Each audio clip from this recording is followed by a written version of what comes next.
What if everything you thought you knew about the Cleveland Cavaliers' rise was only half the story? Most fans assumed their turnaround hinged on landing Donovan Mitchell, but how did a team go from a 19-win lottery squad in 2019 to a 64-win juggernaut topping the East in 2025, whilst boasting the NBA's best offense? The secret lies in an overlooked master plan, strategic front office moves, a defensive identity forged in the paint, and a coaching shift that unlocked a high-octane offense. This rebuild isn't just a feel-good story for Cavs fans, it's a blueprint reshaping the NBA's small market narrative and sparking debates about sustainable contention. Whether you're a diehard rooting for Cleveland or just love a good underdog tale, this story hits home. Welcome back to the channel. This is the Ledger series where we dive into NBA team builds.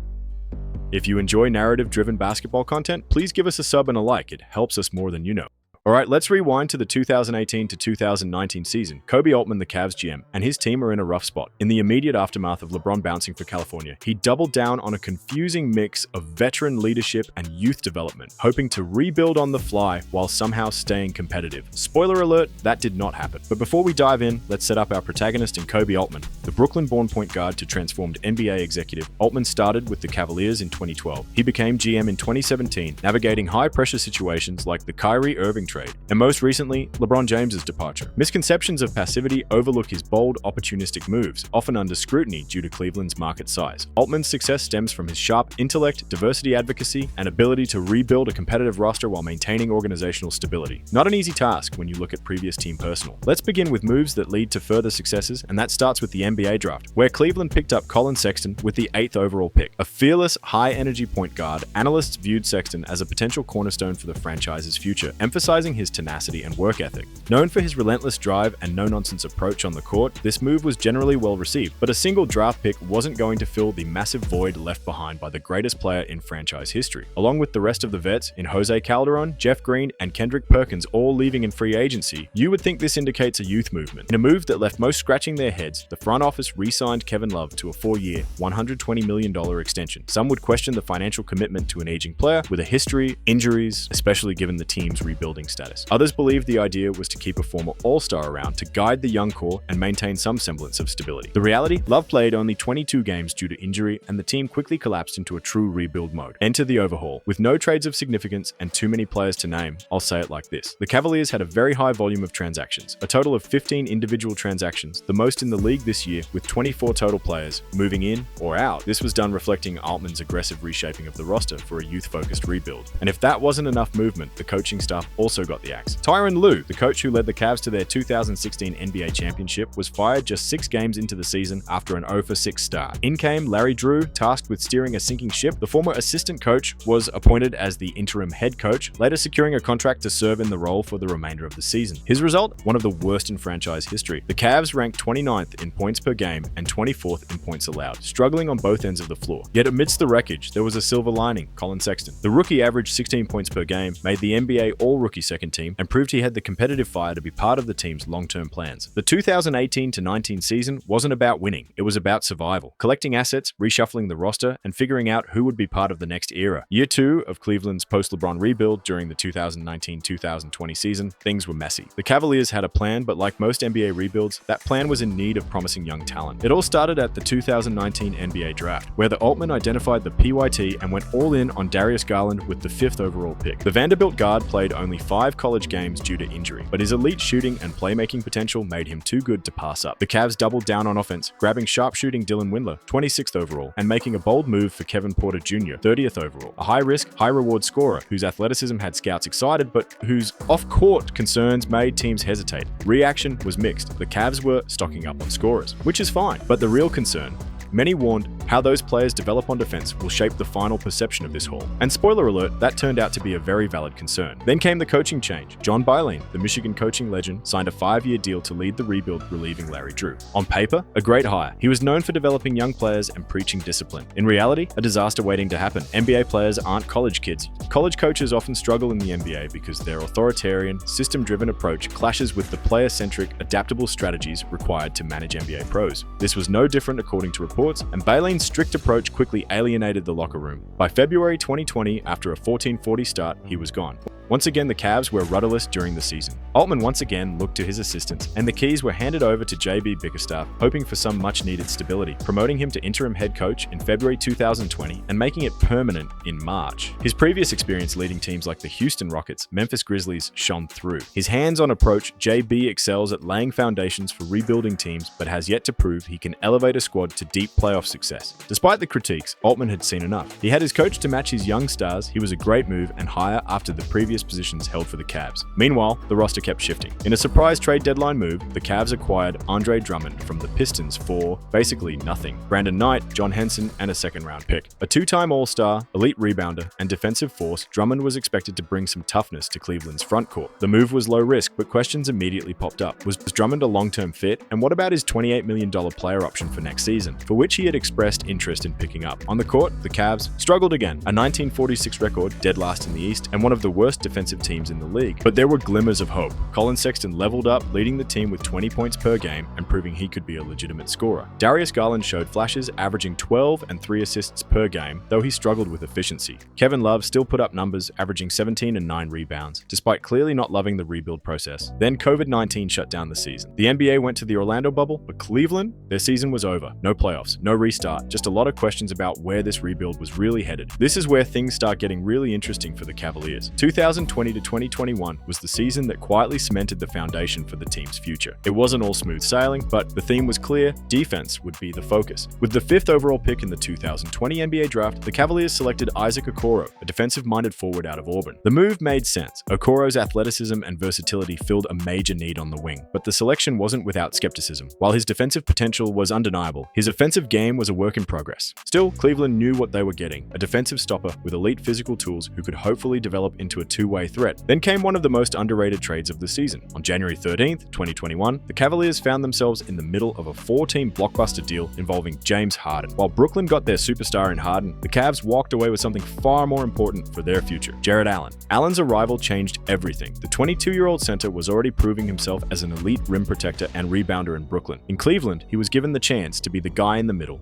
with Drummond expiring and his fit providing questions long-term, and Larry Nance Jr. and Kevin Love playing more as stretch bigs rather than true interior defenders. The role was ripe for Allen to take, securing a defensive anchor without giving up any core players. The Cavs only had to part with Dante Exum and a late first-rounder via Milwaukee, an absolute steal and masterclass of a move by Altman. And I'm sure you're asking, how did this happen for Cleveland? And the simple answers is in 2 main reasons. That are, the Rockets didn't want Allen and were prioritizing draft picks, not young players back for Harden. And the Nets finalizing their super team build, adding Harden to Kyrie Irving and Kevin Durant, who chose to keep with the more cost-controlled but aging DeAndre Jordan over the younger Allen, who would be up for an extension to the season's end. Many speculated that the close relationship Jordan had with Durant and Irving being the prime factor in trading Allen. The Cavs also acquired Taurean Prince, a solid 3-and-D wing who provided valuable depth. Right place, right time for Altman and the Cavs. But not every move went as planned though. Kevin Porter Jr., once seen as a potential steal, was traded to Houston for a protected second-round pick, essentially a giveaway. The move was forced after a locker room altercation involving Porter throwing food at team officials over his locker being reassigned. The writing had been on the wall for months, as other off-court issues piled up. This was a tough pill to swallow for Cavs fans. Porter's talent was undeniable, and many feared Cleveland had just given away a future star for nothing. And sure enough, once in Houston, Porter would go on to flash the exact kind of scoring ability Cleveland had hoped to develop. But Bickerstaff and Altman prioritized culture, and rightly so. And there were some sparks of hope. Colin Sexton continued to emerge as a potent scorer, averaging 24 points per game, while Darius Garland grew into a playmaker with 17 points and 6 assists. Isaac Okoro showed defensive promise in 67 starts, and Jarrett Allen anchored the center position as expected with 9 rebounds and 1.4 blocks, complementing the young core. The season ended with a 22-50 record, finishing 13th in the Eastern Conference. The foundations were set and clear despite the team struggling on offense. Injuries and inconsistency made it hard to establish any real identity. And while JB Bickerstaff brought a strong defensive culture, the results didn't show up in the win column. But for the first time, it felt like Cleveland was heading in a clear direction. The payoff was coming. Entering the 2021 to 2022 NBA season, the Cavs didn't have any serious playoff expectations. But what followed was one of the most dramatic turnarounds in recent NBA history, fueled by bold roster moves, surprising player development, and an unconventional lineup. Having their 3rd straight top 5 pick in 2021, Altman had the 3rd overall pick and and had to hit on it. The choice, Evan Mobley, a 7-foot defensive phenom from USC. From the moment he stepped onto the court, it was clear Mobley wasn't just good, he was special. He moved with the fluidity of a guard, altered shots like a seasoned rim protector, and showcased an elite basketball IQ that elevated the Cavaliers' defense instantly. He was the home run pick they hoped for. Mobley would finish the season averaging 15 points, 8 rebounds, and 1.7 blocks per game, leading all rookies in win shares, giving off young Kevin Garnett vibes. Drafting Mobley was a franchise-changing move, especially paired with Allen in the paint, but the Cavaliers still needed veteran leadership, perimeter shooting, and playmaking to take the next step. They didn't have cap space to sign major free agents nor the market, so they got creative with their roster construction, pulling off key trades to reshape their future. Firstly, and one of the most controversial moves of the year, was to trade high-flying fan favorite Larry Nance Jr. in a 3-team deal that brought in Lauri Markkanen from the Chicago Bulls in a sign and trade. Portland would take Nance, and Chicago would end up with Derrick Jones with a first-round pick from Portland and a second-rounder from Cleveland. The trade confused many analysts as Markkanen had underperformed in Chicago and was rewarded with a 4-year, $67 million contract. Altman and Bickerstaff had a vision, playing the Finnish 7-footer at small forward in a 3-big lineup, Mobley and Jarrett Allen. The unconventional gamble paid off. Markkanen provided 14 points per game, shot 36% from 3, and stretched the floor, allowing Mobley and Allen to dominate the paint. The tall ball experiment gave Cleveland a massive defensive advantage, making them one of the toughest teams to score on inside. Lastly, needing a secondary scorer, they pulled off another big move at the trade deadline, acquiring Caris LeVert from the Indiana Pacers, sending Ricky Rubio and his expiring contract, a lottery-protected 2022 first-round pick, and 2 future second-round picks to the Pacers. Rubio was acquired earlier in the season from the Timberwolves for Taurean Prince, hoping to help with guard depth and stability in the backcourt. Unfortunately, a season-ending knee injury would halt his objective. So in a quick thinking move, Altman reacted accordingly, securing some instant offense. LeVert was inconsistent at times, but his ability to create his own shot helped Cleveland's struggling offense. He averaged 13 points off the bench, providing much-needed scoring depth down the stretch. But it was defensive identity that took the NBA by surprise, as thanks to their 3-big lineup and the development of Jarrett Allen and Evan Mobley, they ranked to a 5th in defensive rating with 108.9, first in opponent points in the paint, holding them to 44 per game, and 7th in rebounding, squeezing 44 boards each outing. Allen was trusted with a 5-year, $100 million contract before the season and proved he was worth every penny, earning his first All-Star selection. The offense was handed to Darius Garland after Colin Sexton was sidelined after just 11 games, and he delivered in a huge way. Garland exploded onto the scene, making his first All-Star team and leading Cleveland in scoring, averaging 21 points per game and dishing 8 assists each night. His court vision, elite shooting, and ability to create for teammates had Altman recognize his superstar potential, rewarding Garland with a max contract extension in the offseason, 5 years, $193 million, which could reach $231 million with incentives. Despite their success, the Cavaliers' season ended in disappointment. After finishing with a 44-38 record that was good for 8th in the East, they lost both games in the play-in tournament, falling to the Brooklyn Nets and then the Atlanta Hawks, narrowly missing the playoffs. But make no mistake, this wasn't a failure. This was the beginning of something special. The league could see it. Cleveland had a rising star in Garland, a defensive anchor in Allen, a generational talent in Mobley. With smart moves and continued development, they were a future powerhouse in the making. The only question left was, how did they take the next step? Would Colin Sexton return, or was he expendable? Would Cleveland make another big move to add another star? The following season would provide all the answers. Quickly, if you're enjoying this breakdown then, and want to see more, then hit the like and sub. It really helps, and would be massively appreciated. The 2022 to 2023 season was both a franchise-altering leap and a brutal reality check in the Cleveland Cavaliers rebuild. After years of development, roster tinkering, and near misses, the Cavs made the sliding doors trade that sent shockwaves through the NBA, turning them into immediate contenders. Early September, Cleveland stunned the league by pulling off a seismic trade for 3-time All-Star Donovan Mitchell. To get him, they sent Colin Sexton, who signed a 4-year, $72 million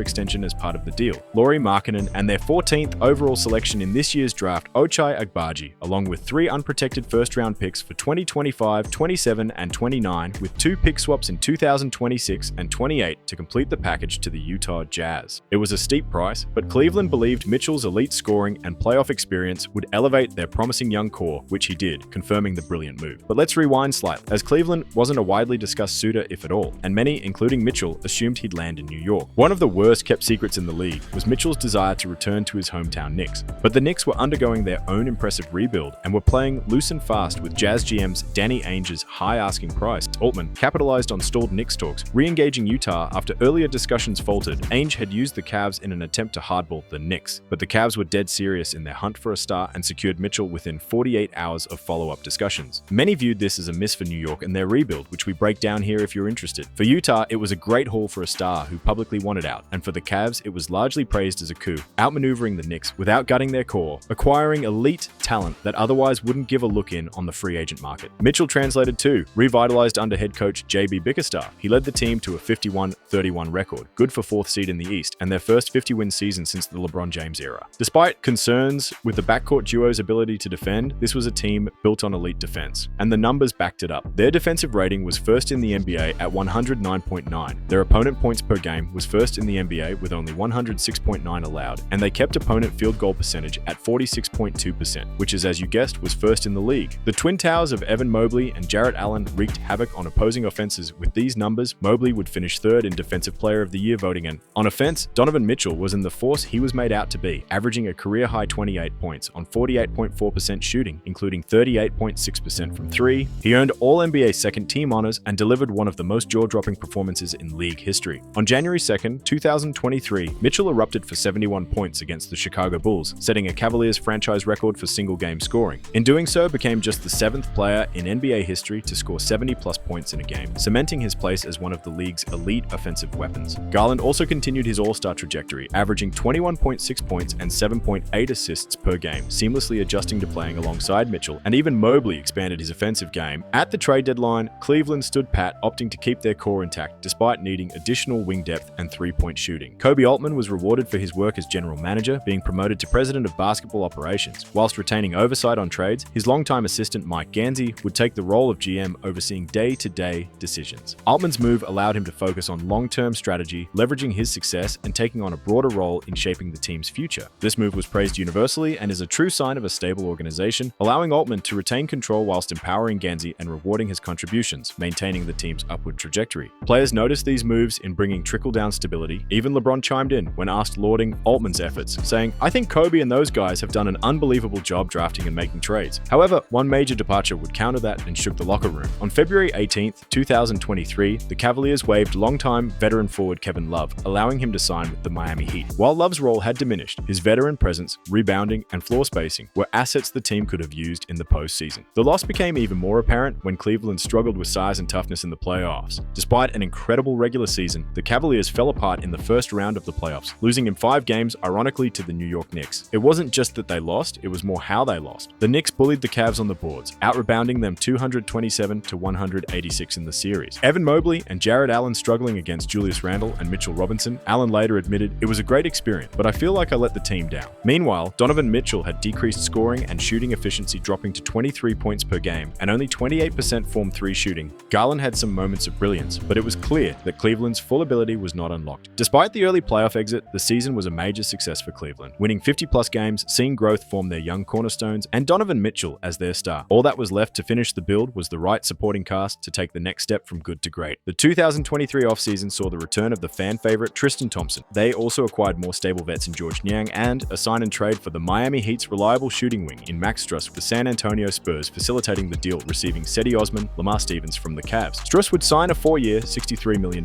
contract, securing depth and much-needed shooting relief. Lastly, a low risk, signing in Ty Jerome to a 2-year, $5 million contract, adding a versatile combo guard to bolster their backcourt depth behind Darius Garland and Donovan Mitchell, who was childhood friends with Jerome. Coming off a solid season with the Golden State Warriors, Jerome would aim to bring efficient shooting and playmaking, though his first year was marred by an ankle injury, limiting him to just 2 games. However, his impact will come at a later date. Under JB Bickerstaff's system, the Cavaliers put together another strong regular season, reaching home court with the 4th seed in the East after a 48-34 record. Not quite the 51 wins from the previous season, but enough to show Cleveland was a legitimate force in the conference. On offense, the team put up 112 points per game, which translates to 20th in the league. Not elite, but still effective. Defensively, that's where they shined, only allowing 110 points per game, ranking 7th in the NBA. This was a physical, disciplined team that made opponents grind for every bucket. Come playoffs, Cleveland wasn't just a participant, they were a contender. After dispatching their first-round opponent, Orlando Magic, in a hard-fought 7-game series, the Cavs found themselves in the Eastern Conference semifinals for the first time in 6 years. But standing in their way,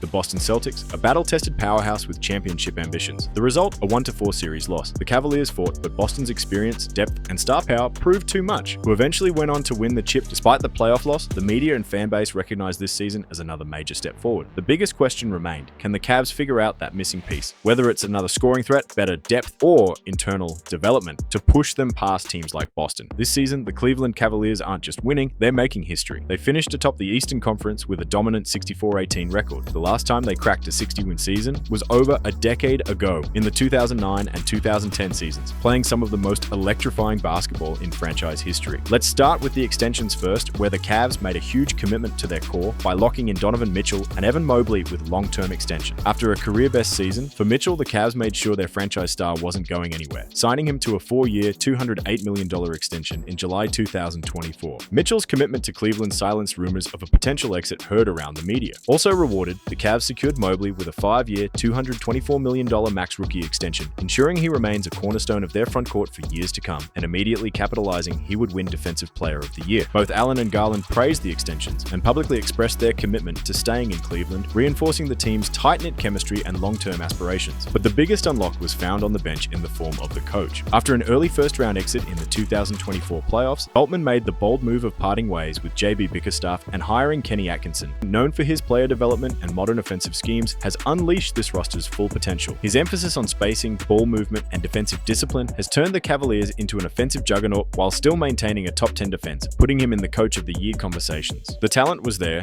Atkinson just let it breathe. The offense is unreal, leading the league with a 120.5 rating and 40.2% three-point shooting. It is high-octane NBA heaven. Ty Jerome returned from the previous season's ankle surgery, acting like a new signing, emerging as a key bench contributor, averaging 12 points on a blistering shooting at 51%, including 43% from deep, earning 6th Man of the Year finalist honors. Sensing the opportunity, Altman made the savvy in-season move on February 6, 2025, when the Cavaliers pulled off a finishing touch of a trade, acquiring DeAndre Hunter from the Atlanta Hawks in exchange for Karis LeVert and Georgia Niang, along with 3 second-round picks and 2 pick swaps. Hunter, a 6'8" two-way wing, has seamlessly fit into Atkinson's system, averaging 19 points while shooting over 39% from 3. His ability to defend elite wings and stretch the floor has given the Cavs another lethal weapon in their already stacked lineup, and more importantly, a big body to tackle the other Eastern Conference elites. Most impressive, though, was Cleveland starting the season on fire, winning their first 15 games, making them just the 4th team in NBA history to begin a season 15-0. This also set a franchise record for longest winning streak and became the longest unbeaten start ever for a head coach in his first season with a new team. Their dominance continued unbelievably, with a second 15-game win streak later in the season from February to March, cementing them as the Eastern Conference 1 seed. This is the Cavs showing killer instinct, 64-18 record for best in the Eastern Conference, an unstoppable offense with 124 points per game, which is first in the NBA, but still being top 8th defense with 111 points allowed, leading to a +11 net rating, which is first in the NBA, by the way. Atkinson has unleashed the beast with his high-energy, motion-based offensive system that prioritizes pace, player empowerment, whilst keeping flexible rotations and players happy, shaping them into a true contender for years to come. And there it is, the Cavs aren't just back, they're built to dominate. From a 22-win mess in 2019 to a 64-win juggernaut in 2025, the Cavs rebuilt with smarts, grit, and vision. They laid a defensive foundation with Allen and Mobley, sparked the offense with Mitchell, and unleashed a league-best attack under Atkinson. This isn't just a Cleveland story, it's a beacon for small market teams and a thrill for anyone who loves a comeback. So can Mitchell, Garland, Mobley, and Allen bring home a title? The first since 2016. Time will tell. What was your favorite move of the build? Personally, I love the Tall 3 experiment. Drop yours along with any thoughts in the comments below, and make sure to hit that sub and like button for more.